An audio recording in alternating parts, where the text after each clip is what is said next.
Republican presidential primary race more than 2 months ago. Today, former South Carolina Governor Nikki Haley finally announced who she will be supporting in the election. Trump has not been perfect on these policies. I've made that clear many, many times. But Biden has been a catastrophe. So I will be voting for Trump. I stand by what I said in my suspension speech. Trump would be smart to reach out to the millions of people who voted for me and continue to support me. Well, since leaving the race, Haley, who served as Trump's U.S. ambassador to the UN, has avoided endorsing him or directly telling her voters to oppose him.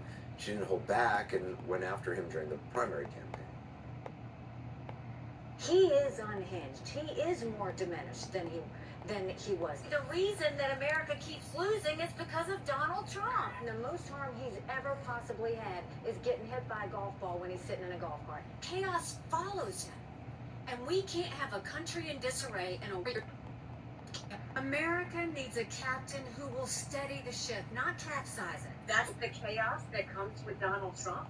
That's the offensiveness that's going to happen every day between now and the general elections, which is why I continue to say Donald Trump cannot win a general election.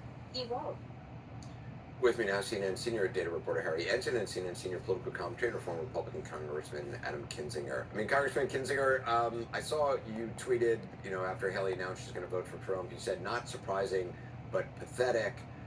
I certainly get the pathetic part. Why not surprising to you? Well, let me first off say, she said in the thing we played that we won't survive 4 more years of Trump. She said, we will not survive 4 more years of Trump, and just endorsed it. Well, technically she didn't endorse him. I'll give her credit for that. She just said she was going to vote for him. It's not surprising, Anderson, because we've seen this playbook over and over again with very few exceptions, that being somebody like Chris Christie, where people will go after Donald Trump. Look at Bill Barr. All these terrible things that Trump is going to do to the country. But when it comes down to it, party over country.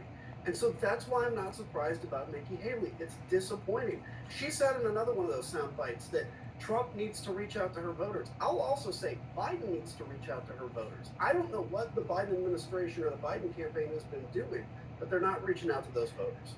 Congressman, it clearly seems, she wants a future, some sort of political future, or some sort of future, on the lecture circuit in front of Republican audiences, and knows if she's going to do that, she has to, at this stage, continue to, bend a knee to Trump. It seems just purely a political calculus.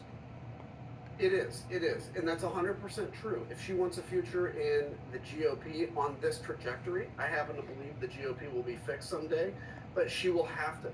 The superpower of Donald Trump and frankly kind of the MAGA cult is they welcome anybody back, right? Just like any good church that says if you repent, you can come back.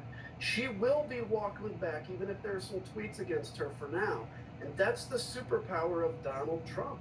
And so, she knows that if she wants a position in the administration, maybe, if she wants to continue to be seen as a Republican in good standing, but as she said in the very clip you played, 4 more years of Donald Trump will destroy this country. So she is putting her career and her interests over the country. I know it sounds dramatic. I'm just so passionate about the fact that Donald Trump would be nothing but terrible for the United States of America. Harry, Haley's continued to do relatively well in races, even though she's not in the race anymore. How have her numbers been? Yeah, I think it depends on the contest, right? If you go to Kentucky last night, she didn't do so well. She got in the single digits. You go to a place like Maryland, she's getting 20-25% of the vote. But, I like to look across the Republican contest. And at this point, in the average Republican contest, since she's gotten out of the race, she's got about 14% of the vote. That's not bad, right? 14% of folks voting for someone who's not even in the race anymore is something that obviously both campaigns, both the Biden and Trump campaign, should be interested in going after. But here's the thing. I've heard over and over again people sort of say, oh, Nikki Haley is getting these large shares of the votes even though she's not in the race. I should point out that 4 years ago, Bernie Sanders was getting about the exact same vote in the Democratic primaries after he dropped out of the race. So this isn't something to me that's terribly unusual. The thing that would have been unusual was if Nikki Haley decided not to throw her support behind Donald Trump. Then it would have been very interesting to see what happened to that 14% of voters. But at this particular point, this isn't something that's a historical anomaly. It's something well in line with history. Congressman, do you think Haley gives now permission to Republicans who may have been on the fence about voting for Trump? I mean, the people who were voting for her in Maryland? Yeah, she does. Yeah, I mean, there's going to be a lot that still either vote third party, don't vote, or vote for Biden.